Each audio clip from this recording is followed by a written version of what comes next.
If you're watching this, I'm Malcolm Nance, and this is, as you know, Black Man Spy, US-Iran Warcast. And today's theme is, it is Taco Tuesday. Taco, nacho, and a new category, Burrito Tuesday. And you're sitting there thinking, Malcolm, I know taco means Trump always chickens out, and nacho means not a chance Hormuz opens. What does burrito stand for? It is burrito stands for, did I even write this down? Oh, yeah. The BAB is under restricted international trade operation. That is what a burrito stands for. I'm cooking chili con carne tonight. So what's that? Don't. You know what? I'll bet you if you added up the name of all the Gulf states that were under attack, you could come up with chili con carne. But so we have taco, we have nacho, and the new category burrito. The BAB is under restricted international trade operation. So we've covered all the bases. The only thing that can happen next is that the Suez Canal gets blown up or something, and that would just screw everybody. But let's not get ahead of ourselves. That did not happen yet. And I hope it doesn't happen, because I'm going to Egypt this year. You guys know I run Middle East historic tours in Egypt once or twice a year. This year it's once. We're on the 85th anniversary of the founding of the Special Air Service, the Long Range Desert Group, and the Special Operations Executive, as well as other groups, indigenous groups like the Commandos and Popsky's Private Army in Egypt. And they fought the Desert War. This is the 85th anniversary of the Desert War in North Africa. And so I have a big tour going out later on this year. And it's just going to be fun, because we've changed the format to where we do a lot more desert stuff. To where, you go out in the desert, you learn, so we have a SAS guy, you learn survival skills. And then you have to lay up in the desert for a watch shift at night and do just like the LRDG and the SAS did, log all the vehicles, personnel, and donkeys that came walking by. And then you have to crawl back, and you have to turn that over to the next watch section while they do highway or what we call MSR reconnaissance, right? Main supply route reconnaissance. It's super fun, and you get to live in the desert in all these tents, and there's kebabs, and I think we're going to kill a goat this year. We tried last year, but hey, the locals prefer to do it halal, correct? Right, Wajeeh, if you ever halaled a goat? Oh yeah, my first time was I was in under Here we go. I was in actually kindergarten when I did my first code. Okay. You're like that guy that's running for governor of Colorado, the crazy right-wing supposed evangelical rescue guy who goes around telling everybody he killed his first man when he was 7 years old. I didn't want to. You got to survive. That is part of your tradition, right? You've got to cut the neck of the goat properly, and you've got to get it up there. Somebody says I'm out of sync. I am not out of sync. I'm on the highest capacity Wi-Fi we have. Go ahead. Well, during Hajj, you're celebrating Prophet Ibrahim being told to sacrifice his son. And when he goes to do that, God give them a lamb to sacrifice instead. Well, like you hear that story as a child, but you don't get it. But then your parents, like, it comes Hajj, they bring a lamb to the house, and like for like a week or 2 weeks, you're like becoming best buddies with this lamb, like riding it, playing with it, feeding it. And like 2 weeks later, like your dad is like, here's a knife. And you're like, no. No, Daddy, no. I don't want to kill. His name is Goaty McGoatface. No, that's not the way they. His name is Kebabs. So, and that's what you should name every goat, right? Kebabs 1, Kebabs 2, through Kebabs 35. I mean, it's like it's that's what they're there for. They are there to be delicious.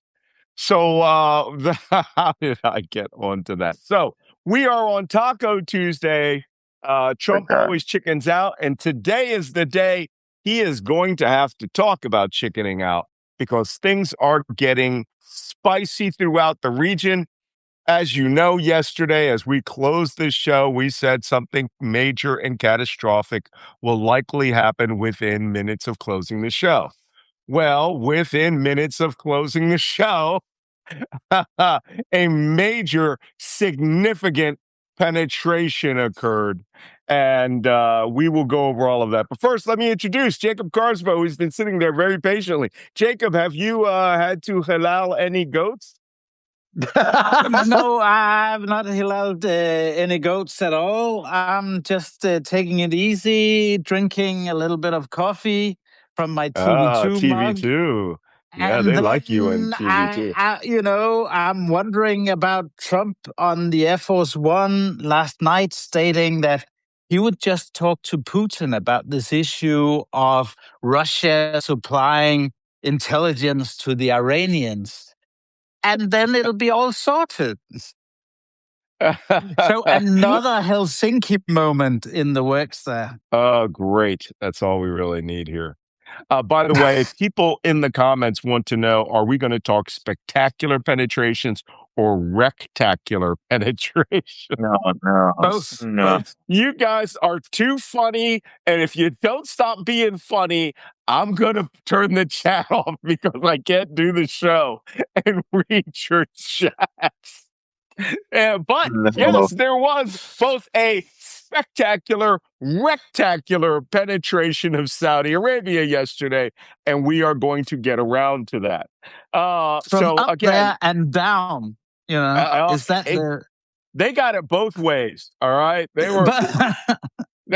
It was the.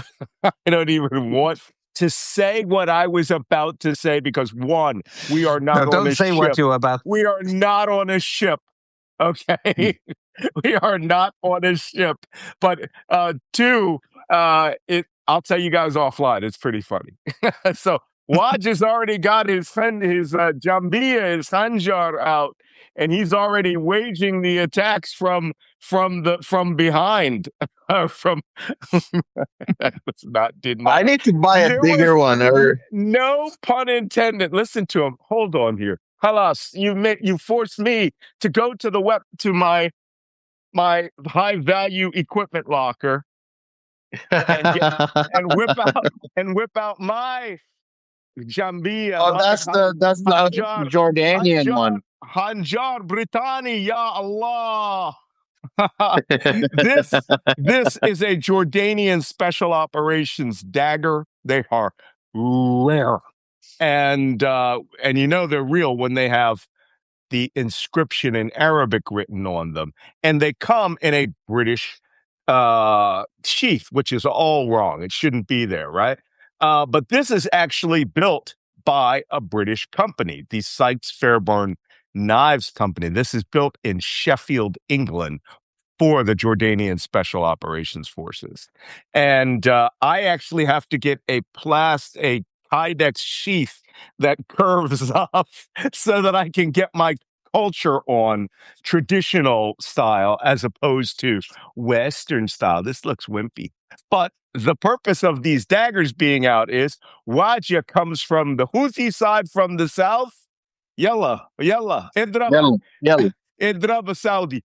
Yeah, and then here's the Iraqis coming from the north. So what we have just done was represented the two sides of Shia attacks yesterday.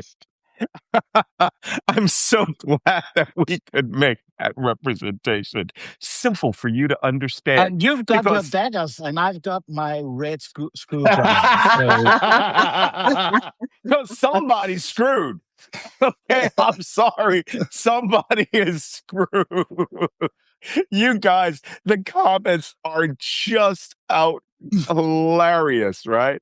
Okay, so you guys, I just this show's awesome.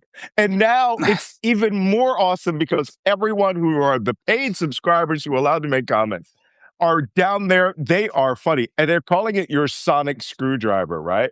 Somebody said, here's my favorite output. Derek M says, Jacob will screw us all. John says, we are all screwed. Okay, guys. Okay. So yesterday, Attention to orders. Middle East desk, you have some Gulf State desk. You have something you'd like to say? Yes. yesterday you messaged me and you said the pipeline was it, and I'm like, oh Jesus. Oh, So it I immediately stopped everything I was doing, and I went to Twitter Spaces where I wanted to hear what the Saudis are going to say. And then I went and I sat down and I heard what the Houthis had to say. I spent like 4 hours, 5 hours trying to listen to both sides. I'm Good. going to Go tell you what for the it. Saudis said. The Saudis said this. No, they hit the Costa Coffee down at the mall. No, The that big Saudis. oil refinery fire that is blazing in the sky is all of the coffee beans that we have from Al Starbucks in Abqaiq. Close, very, very, very close. The Saudis said, "What got hit? What are you talking about? Nothing got hit. What you talking That about? video is from 4 years ago. This is not from today. No. This is not from today. Whatever this is was not. You did not hit the pipeline. The pipeline is just fine. Everything is there is no disruption to operation. What are you talking about? There is no disruption to operation. So that's the Saudis. There's a reason you don't see a Saudi analyst coming on CNBC or CNN. Okay, guys. Yeah, because they're paid not to. Okay, I thought about that. I thought about why don't we approach the Saudis and say, hey, man, why don't you let us ease you into reality for people by making jokes and letting guys like Jacob and I come on board as the humor managers of really bad news. So for those of you who are wondering why all this is happening, yesterday's primary spectacular penetration was right after we ended the show, within a couple of hours. Iraqi Hashid Shabi militia, that is the Popular Mobilization Front, the PMFs, which are Iranian-backed militias who were given Shahid loads of Iranian cruise missiles, drones, and other weapon systems in order to fight ISIS and the Great Satan, the United States. You might recall that a couple of months ago, out of nowhere, a series of drones struck the Baraka nuclear power plant in the southern part of the United Arab Emirates. And the Emirates was like, well, they didn't come from the sea. They didn't come from Iran. They came from behind them all the way across Saudi Arabia and came from behind and hit them. And it was the Hashid Shabi, the Popular Mobilization Front, that claimed that they fired those missiles. This is where you actually see Iran using groups as proxies, where they go over and they go, hey, man, y'all got 7 Shahed drones over there. You need some? It would be a shame if 4 of them were launched to fly down eastern Saudi Arabia and hit the Baraka nuclear power plant from behind. Yeah, that'd be terrible, wouldn't it? Yeah. I expect to see the video. So that group will go, oh, yeah. Yeah. You know what? It would be a shame if those missiles took off. Hussein, rack up full. Yeah, Ali. Right? Yeah, help me. Yeah, okay. And boom, next thing you know, it's being hit from the rear by groups you didn't pay attention to. While Yemen was embroiled in exchanges yesterday, the Yemeni army is now pushing up into Al Jawf province towards Ma'arib in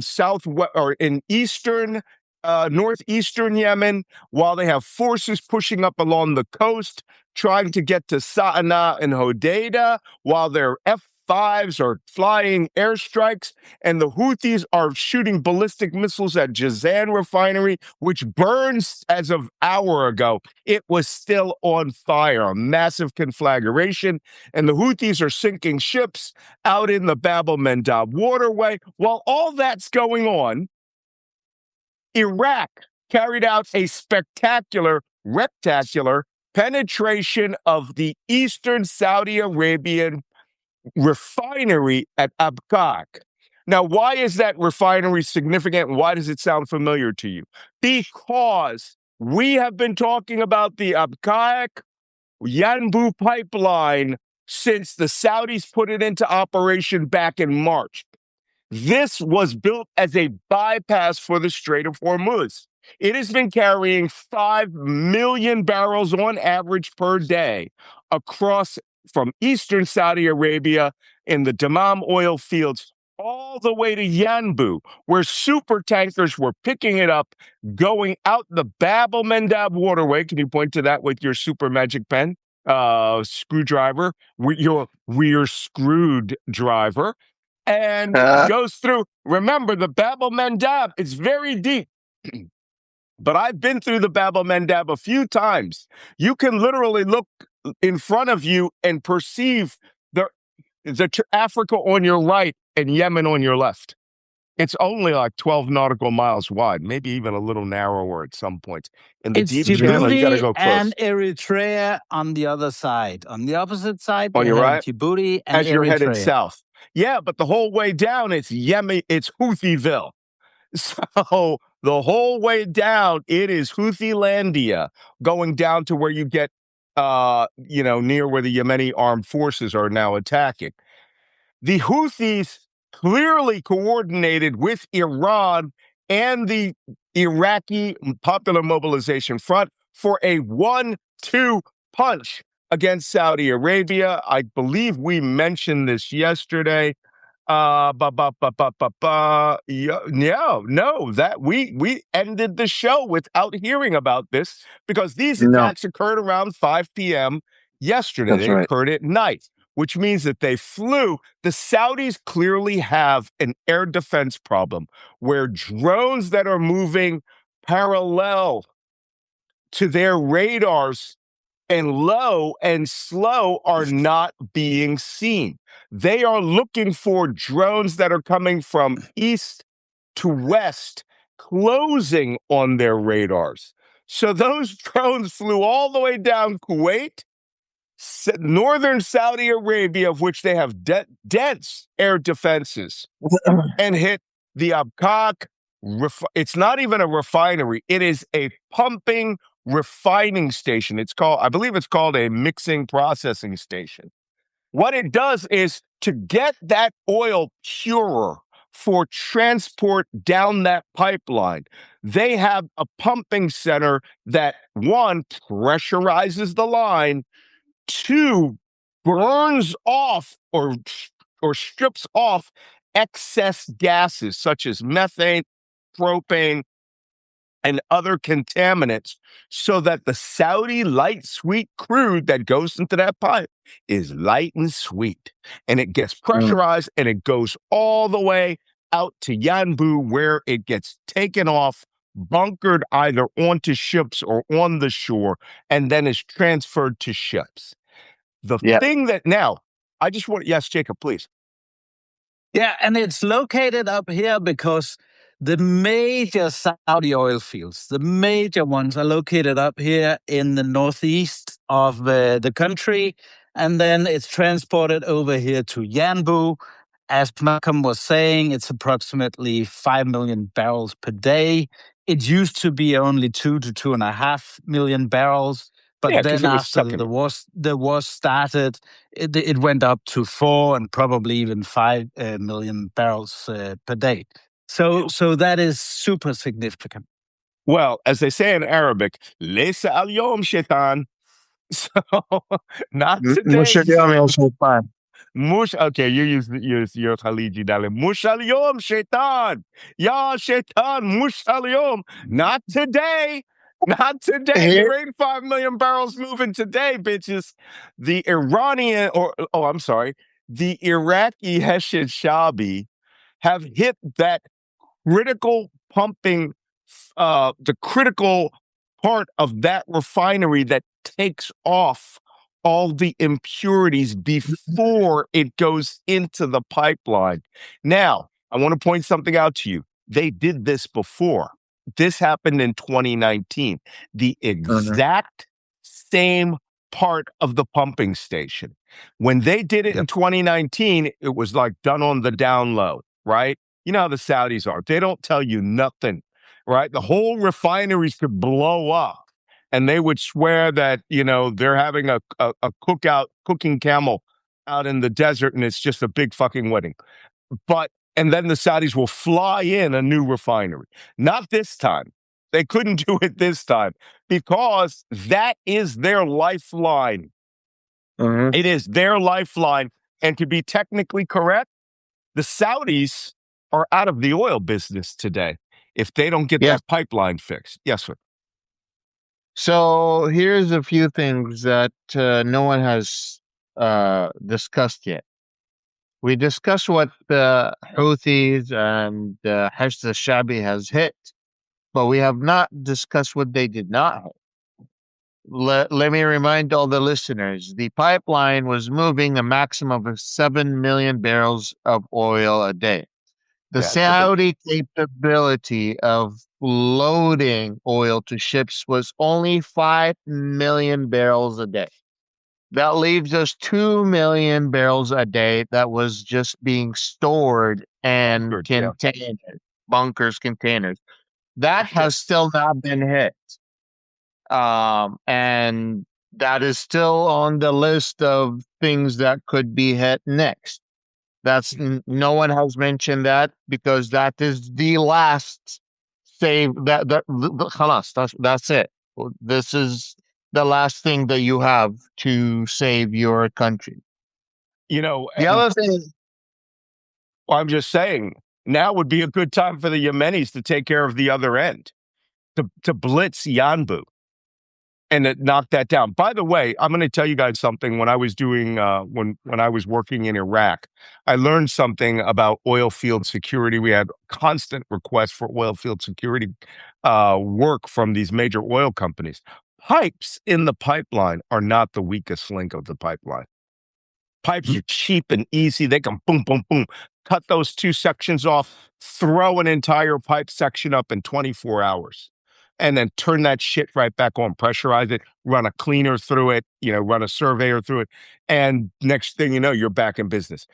When this pipeline was struck, when that particular facility at Abqaiq was struck, it took the Saudis without a war going on, which means unrestricted amounts of equipment could be bought in 4 months to put it back online. 4 months. And now where are you going to get the equipment? Even if you could get the equipment from Europe, you buy out, all this great oil field equipment from the United States, Europe, you bring it through the Suez Canal to Yanbu, right? You got to truck it all the way across the country. This is a logistical nightmare that you're going to have to throw money at. So uh, the I just Iraqis, want Mhm. I wanted to ask a question because you mentioned earlier how the Iranian allied military militias are able to use the Shahed drones to undermine the Saudi air defenses over and over and over again. I agree with you. Yesterday, I heard one of the Saudi affiliates say that the Saudi government owns an AWACS. Is that correct? Yeah, yeah, the Saudis have an AWACS. And they've got some small ones, but they have an E3 Sentry. But guess what? Okay, time to here's some technology news. The Sentry is the Sentry is a rotating radome. which means, you know how it has that sweep arm in the TVs where it goes, well, that's what a Sentry does. It is not a phased array radar where the radar is just fixed and constantly emitting a stream and then getting a return off of everything. Also, these drones fly low and slow. And by flying low at 200 or 300 feet, the easiest way to detect them is to see them or to hear them, which is what the Ukrainians did very early in the war. I was there when the first Shaheeds were fired in September of 2022. And everybody's like, the fuck are those? Especially we're in Kharkiv, right? Which is a major city, only 40 kilometers from Russia. And you hear these flying, mopeds coming by, and you're like, fucking mopeds? Yeah, because everything we had heard up to that point was jet engines and ballistic, whee, right? So hearing them, detecting them, the Ukrainians quickly understood that the audible way of detection was the biggest thing. What they did was they set up a picket of 1,000 or more cell phones that were on stakes, that were staked out according to X number of degrees so that they would overlap. And then when they would get an air raid alert, they would activate all these mobile phones and they would listen for the mobile phone who had the motorboat going by. And they would say, hey, on this bearing, that phone, this degree, we have an inbound Shaheed drone.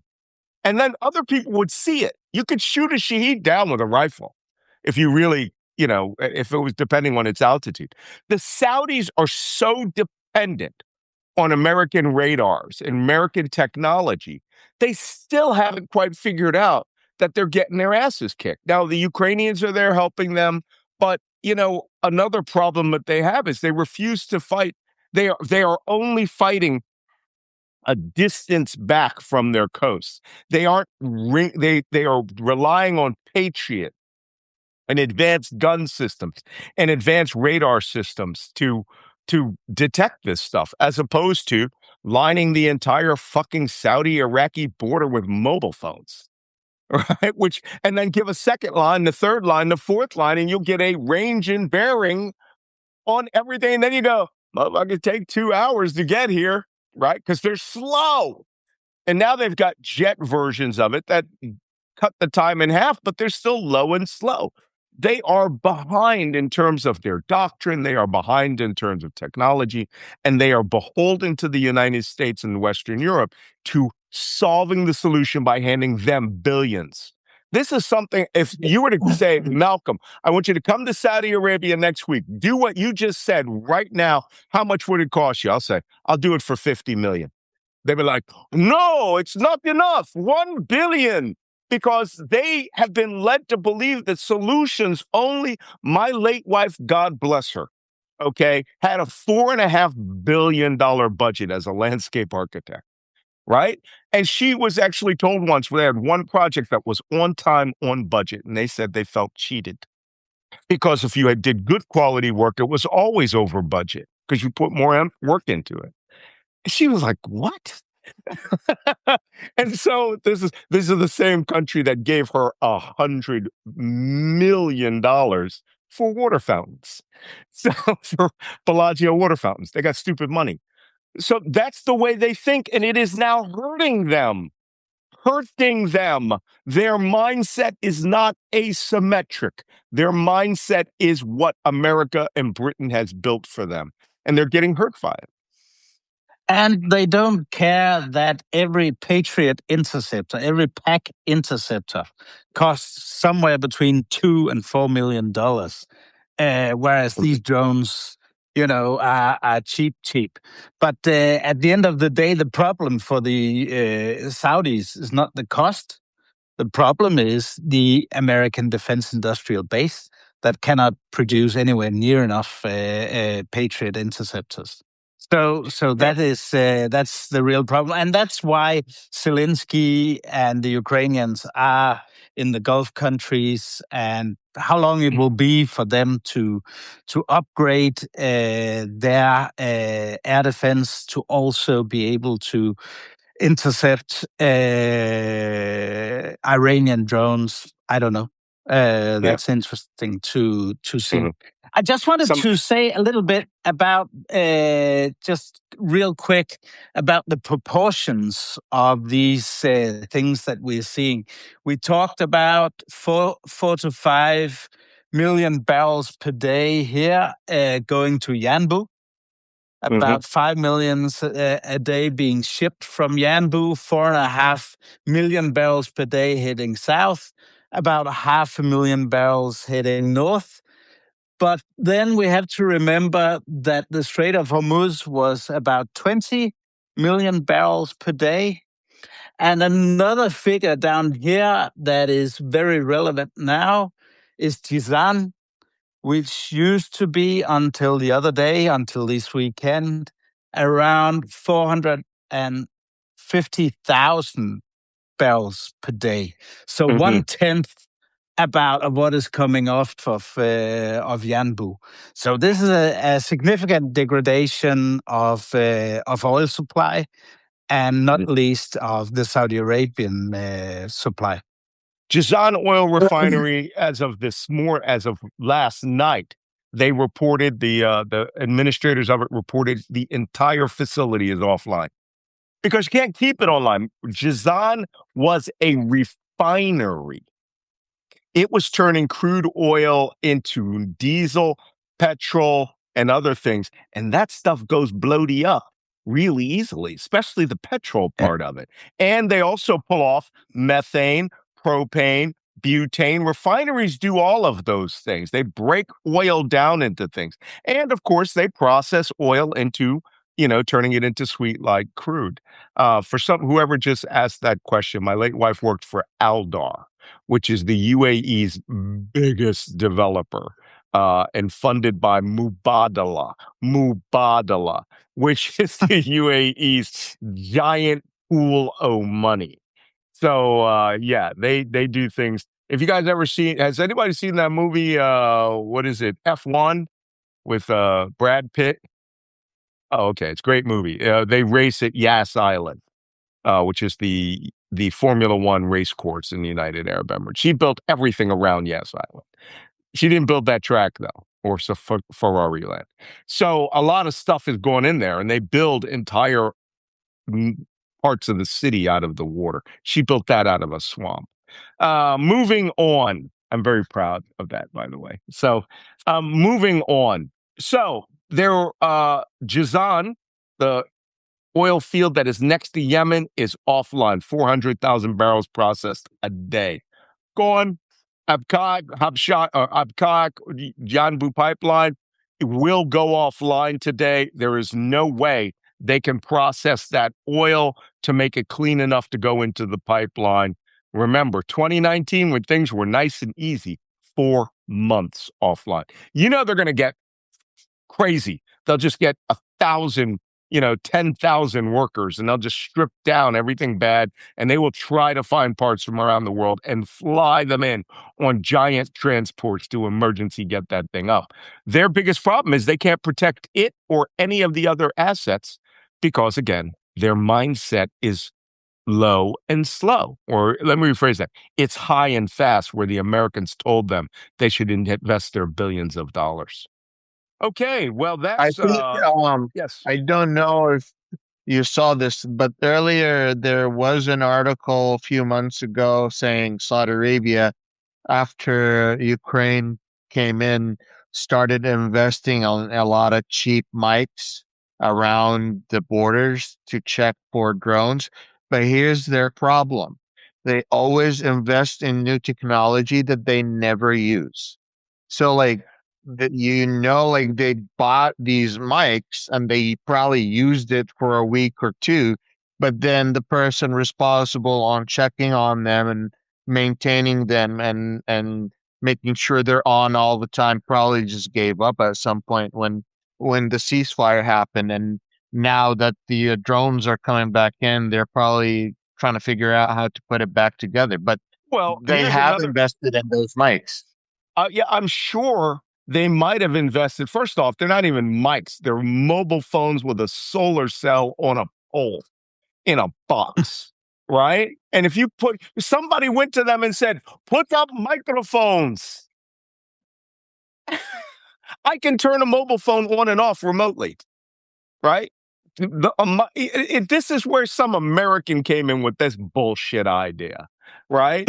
And probably said, yes, you can also hear people talking as they walk by them so that you can stop infiltrators from ISIS.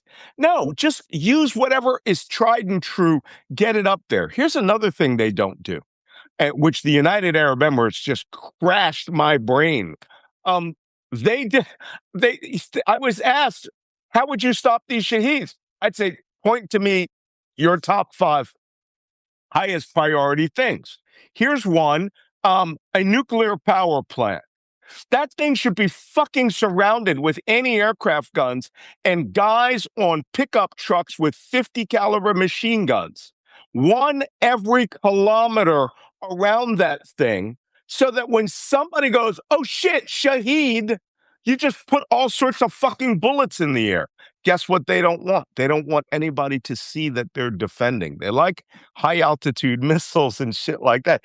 The Ukrainians put guys with trucks out 24 hours a day at intervals, waiting there, sitting a 4, 5, 6 hour shift, coking and smoking and waiting for an air alert. And then they sit with their 50 cal with an arc of fire. And if they see a shaheed or they're told shaheeds are coming, usually 2 or 3 guns are shooting at them. The Saudis get told, no, you got to have this advanced, what is it, Skyfall or, Skyfox radar and double gun system that Erlikon makes and that the Swedes put together, and it'll shoot all these amazing number of fucking bullets. Dude, you could do it with a bolt action rifle. With enough of them, right? Give it to Bedu. Give them all a bunch of Lee Enfield rifles and a tent every 500 meters. Okay. And you have a more credible defense. They cannot wrap their mind around the defense because they've been told since World War II that only Western technology can save them and that it must be insanely expensive for it to be correct. And the Ukrainian pilots are there, and I know the first thing they said is like, well, we're here and we're training your guys, but you got a radar that can detect these things? Have you got eyes? Did you put out the fucking mobile phones like we asked you to do? You got to make it a national crash project. I would definitely put 2, 3, 4, 5 layers, maybe 10 layers coming down to your oil fields so that the sound of those things can detect it for you. But the Saudis, and then the Americans will come in and say, oh, you got to have thermal cameras and you got to have electro-optical guided gun systems. Yeah, yeah. Give us 10 billion and we'll put it up for you. We'll have it done by 2032. You know, you're getting your ass kicked now. You might want to, you might want to get some better ideas. Okay, that's enough for Saudi Arabia. Yes, Jacob. Just important the reaction in Yemen, because everyone has been talking about Iraq and how the Hizb al-Shabi is behind all this, and the Houthis are saying no, no, no, no, no, no. We did it. We did it. It was us. Exactly. And Wajeeh, I'm sure you can expand on that. Maybe it was both of them. Why not? Well, So like that little meme. Why not both? according to the Houthis, the Saudis would rather say it was the Iraqis because then they could put the responsibilities on the new Iraqi leadership and not have an actual response. While if it was actually from the Houthis, then the Saudis would actually feel more obligated to militarily respond inside of Yemen, which would bring them further into a war that they know they cannot win. They got their ass handed by the Houthis, and the Saudi military knows that they cannot go face to face with the Houthi leadership. Therefore, it's easier for them to justify that it's from the Hajj al-Sha'bi in Iraq versus Jabhat al-Nusra in Yemen. And they want to put the blame on Iran because technically this is really where these countries, these co-religionists become proxies, right? Yeah. They get jumped in coming from the left and the right. Did we talk about that yesterday? We talked about the strategy of the IRGC is to jump in, guys, right? You're like a gang just beating your ass from every direction. Okay, speaking of Yemen, let's shift down to Yemen. The Yemenis army miraculously and out of nowhere yesterday say that they are carrying out this offensive in the northeast part of the country going into Al Jauf. And then and Jacob, do you have that colored chart that shows North Yemen and South Yemen, Houthi Yemen and I was the about to Yemen pull Arab it up. Republic? No, I don't have the No, colored one, that's the mountain chart. but Yeah, I'll send it to you. it's up in this area, El Jauf, Yes. yeah, Yeah, but to and get there, you heading got to come towards up through. Sana'a. Yeah, to get there, you got to come up through the desert. Well, there's a lot of Yeah. video on the internet today of the government of Yemen, right? Supposedly placing a lot of pressure, chasing away a bunch of Houthis.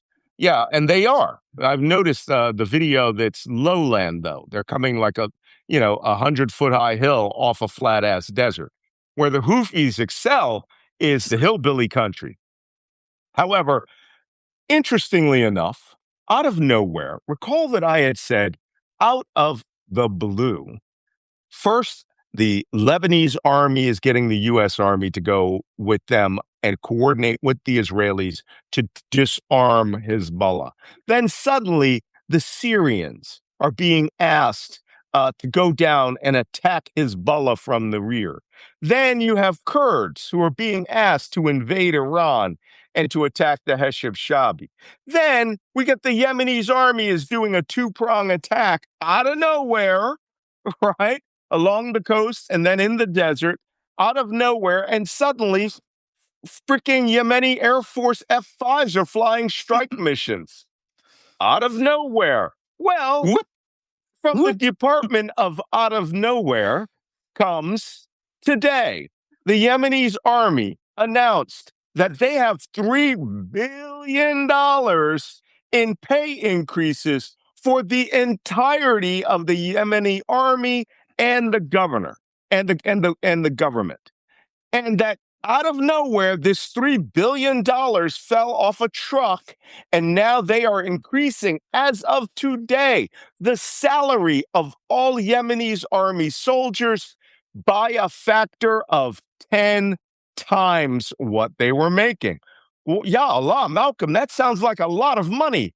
How much were they making? Were they paying them as much as you were paying your Iraqi bodyguards in Baghdad, which was $2,000 a month? No, they were making $27 a month yesterday.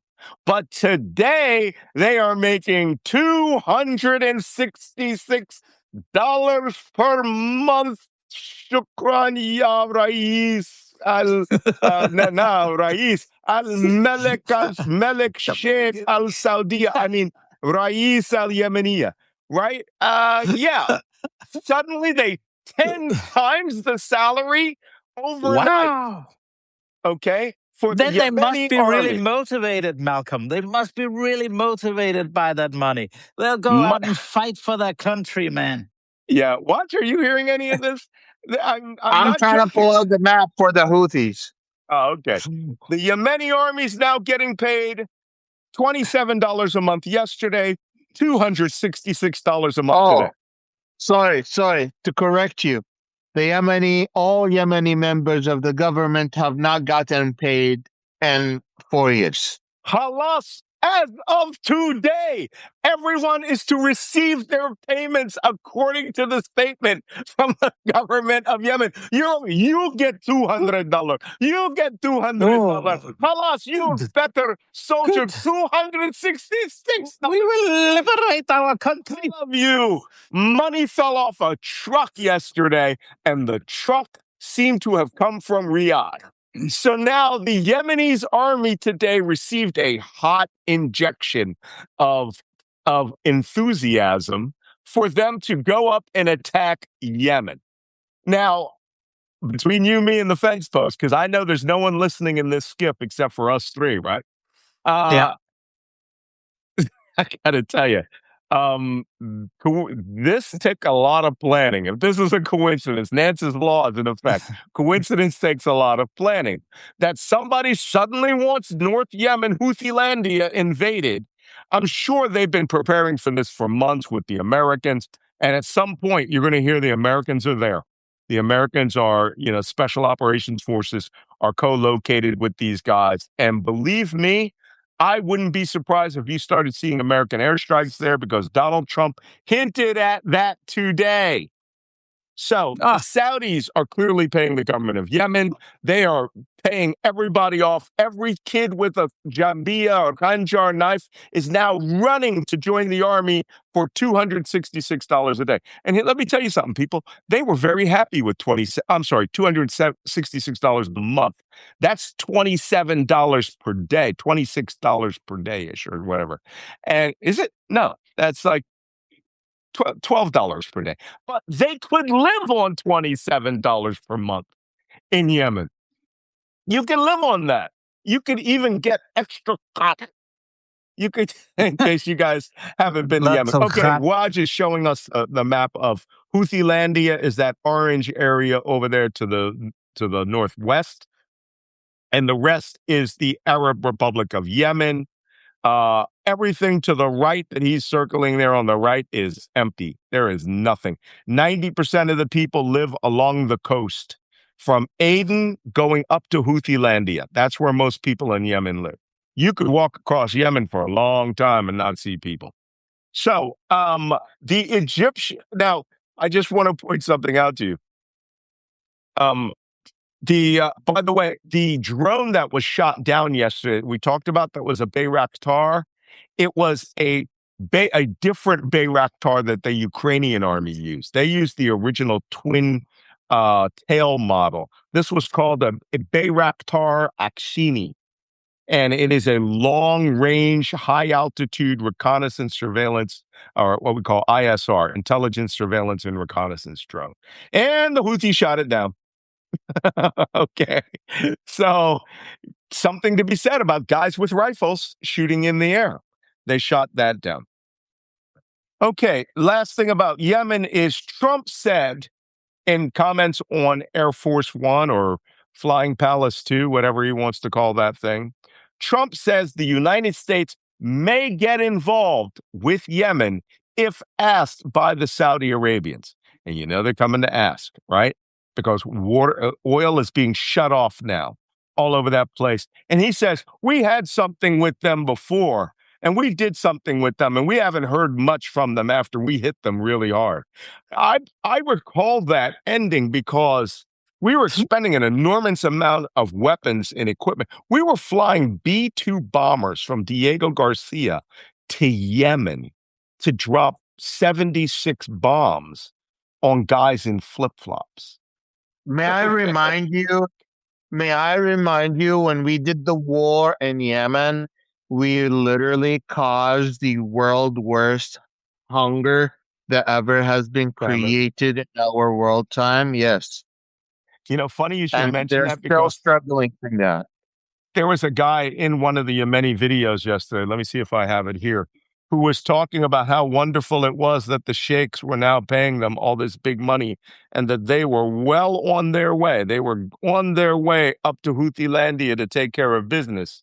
And that this guy looked like the worst, most emaciated, starved person I've seen in a long time. He made cancer victims look awesome. This guy was literally famished. And some of these Yemeni guys can be tall. It was quite shocking. And he's going, you know what that guy was there for? Like my Iraqis, 2 meals a day or don't even call us. Okay. Yeah. We don't care what our salary is, but you better serve us our 2 meals a day. Right? Yeah. Breakfast and lunch. We'll go home to the wife and kids for dinner. And this guy was not getting his meal. So that's what he was in the armed forces for. And it works. These guys will go there and they will fight. Let me see if I can find that picture. But go ahead, Wajeeh. Yes, Saudi Arabia committed some of the world's worst crimes on humanity. And during this war, they have targeted civilian infrastructures bluntly. The same Israeli tactics that's being used in Lebanon and being used in Gaza was used by the Saudis in Yemen. It's just as simple as that. No one has talked about it. People forgot about it. And now that they are getting back into it, we might see the same exact damage on the Yemeni people. The Saudi government has implemented a blockade. They have attacked an airport when there was a ceasefire between the Houthis and the Saudis that has lasted for 4 years. The That Sana'a airport. Yes, Saudi was not obligated to conduct that attack. And yet they brought this war upon themselves and they started a blockade that will bring many Yemenis back to hunger. Yemeni people have been resentful toward the Saudi government and they have seen the Saudi government interfering in their sovereignty for at least the last 40, 50 years. And for a lot of them, they would rather stand with the Shi'i Houthi militias rather than supporting the Saudi-backed government. Mm-hmm. And that tells you exactly why an Iran-sponsored militia like the Houthis, that only, the Shia of Yemen is only about 20% of the population. They Yep. control the most important part of Yemen, and they can do that because this has been handled in a crazy way. Yeah. More importantly, let me tell you something about, like I said, I've been to Yemen in the south. I never went up to Houthi-landia. I've never been to Hodeidah. But I've been to Aden. I've been all along the south. And I've traveled the east-west road. You can drive all the way to Oman if you want. You can drive all the way to Salalah. Because And Mukalla is a big Mokalla is a big town. Mukalla is a big town, and then But the Oman over here. Houthis control the north-south lines of communication in Yemen. So if you want to do anything between Saudi Arabia and Aden, you got to go through their terrain. And that's what that war, the 2015 war was about, taking that with the United States, of course. And the reason because this is all empty. That's Rub al Khali, right? Yeah. Literally the empty quarter, going from there all the way to the Arabian Peninsula to the United Arab Emirates. There isn't jack shit there, except every once in a while they'll have an adventure race. So, which is why Al Qaeda set up out there in the northeast corner of Yemen. And Hadramat isn't Hadramat up there, right? Hadramat.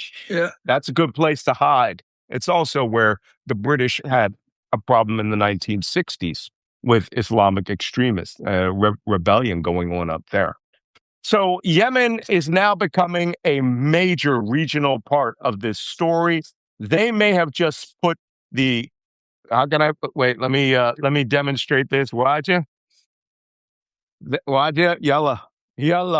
This is Iraq and Yemen on Saudi Arabia right now, north and south, coming and getting it, and with the additional screw of the screwdriver, right? You're getting screwed for ultimate penetration. And that is not the ultimate penetration. Wait, where's my giant screwdriver around here? Anyway, that's Yemen. Now, before we close today, there's a couple of other pointers I want to talk about. Benjamin Netanyahu, the leader of the United States House of Representatives, Senate, and and arguably co-president of the United States, is in Washington, D.C. today, and he is here to make a face-to-face appeal to Donald Trump to put an end to the Iranian regime. There is a fantasy going around Fox News that the United States was just another 20 days. 20% of the Iranian targets they wanted to hit weren't hit when the ceasefire was done. And granted, we've been bombing ever since, but just give us those 20 more days to hit those targets, and It Iran will be will actually gone. be neutered, obliterated completely. I would like to make a comment that somebody had here. I can't recall who said it on the internet, but he said, so are we turning Iran? Actually, I think I said this. Are we turning Iran? Did this war turn Iran into the Ukraine of the Middle East? They're a country with no air force, no navy, right? No air force, but are shooting down planes and attacking other air bases. No navy, but are closing maritime channels left and right.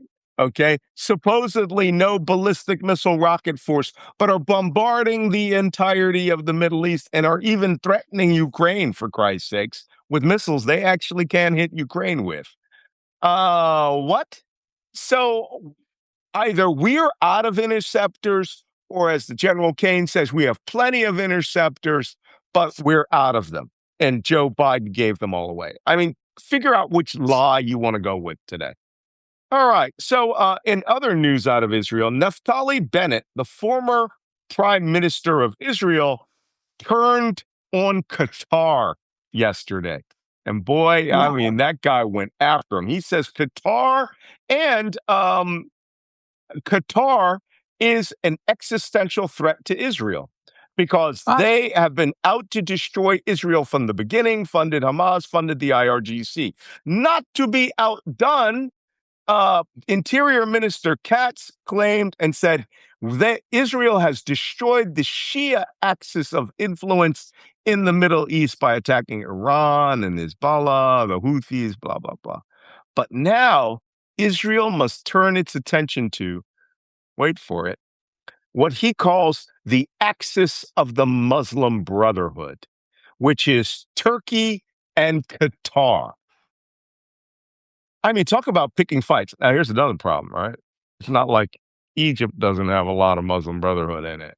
They elected a president that was a Muslim Brotherhood, but they didn't mention them.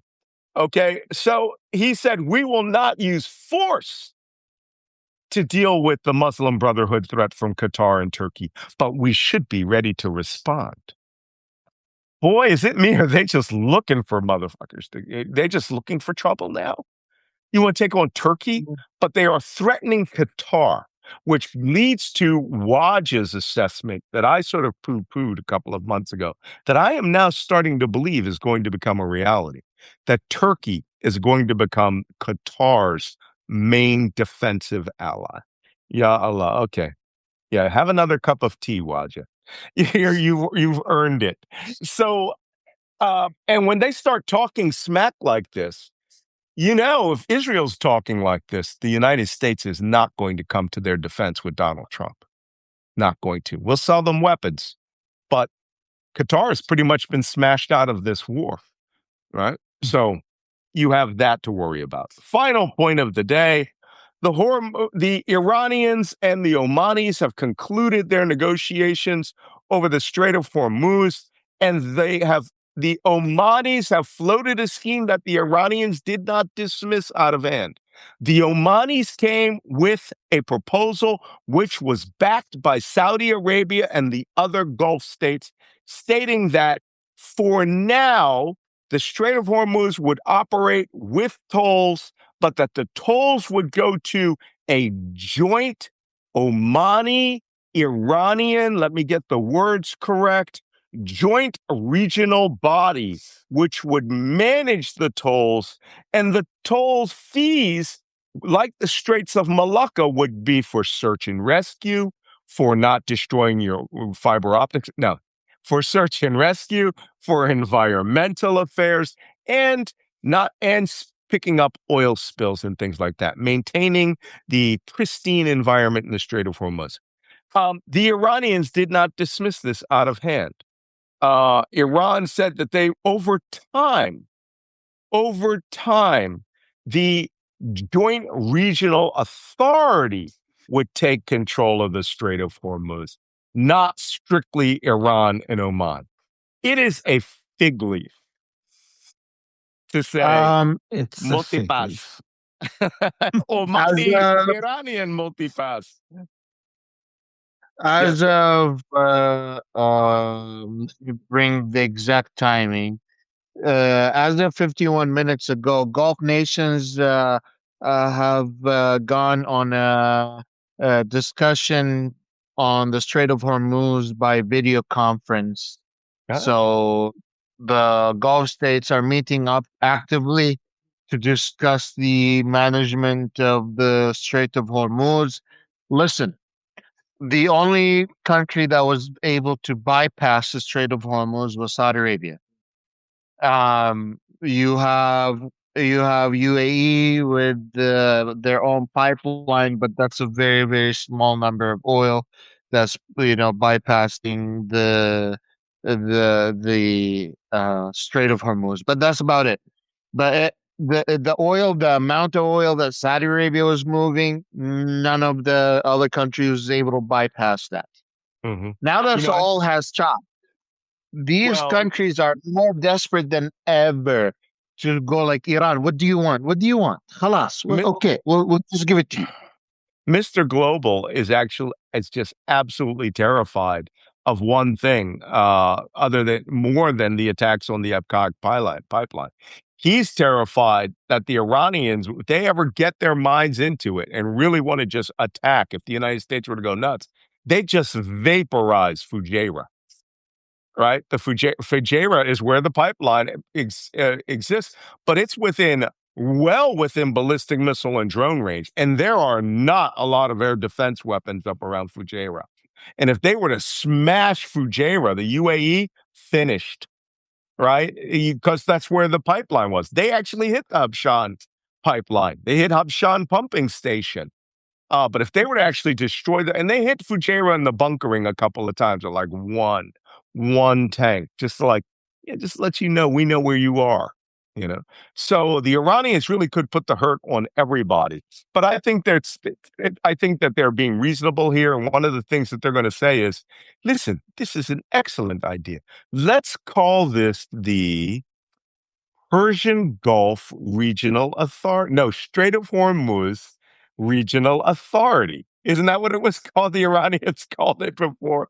The Persian Gulf Authority or something No, like that. the Straits Strait of Hormuz. What was it? Authority. Yeah, Persian Strait of Hormuz Authority. Persian. It was something with Persian. Yeah. Persian Straits Authority or something. Yeah. Well, all I know is the Iranians are going to agree to this. Persian Gulf Straits Authority. But they're going to have a couple of things that will be unobjectable with, which is, or they will have to agree to. One will be no U.S. warships will be allowed in the Strait of Hormuz. That's going to be I'm sorry, I lived in the Strait. I lived in Bahrain. I lived in the United Arab Emirates. I lived in Kuwait. Okay, when I was in the military.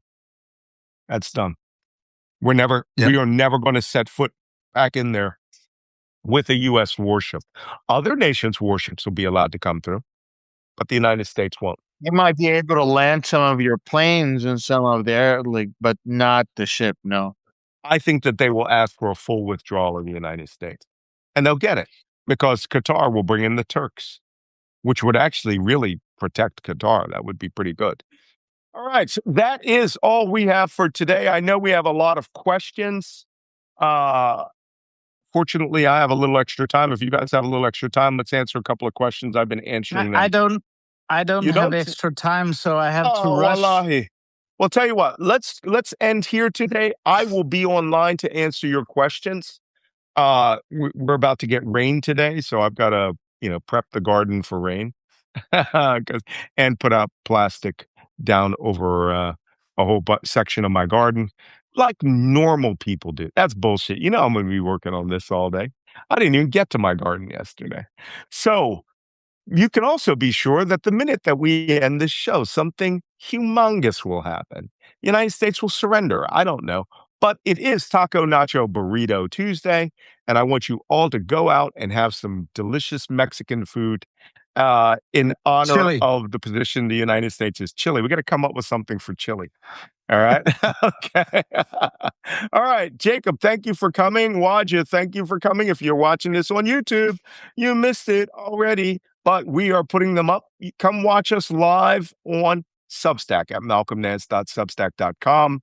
Thank you for all of you who have become paid subscribers in the last day. We had a little uptick. I really appreciate that. It is becoming valuable, clearly. And let me tell you, it allows you to come on and make commentary. I'm still laughing at some of the things that we have in there. I'm trying not to read things because some of them are quite funny. So become part of the community of the Black Man Spy podcast. So take care, guys. I will see you all tomorrow. Thank all of you for coming. And if there's anything important, we'll have an emergency podcast. Let's hope not. All right. Bye-bye. See you tomorrow. Bye.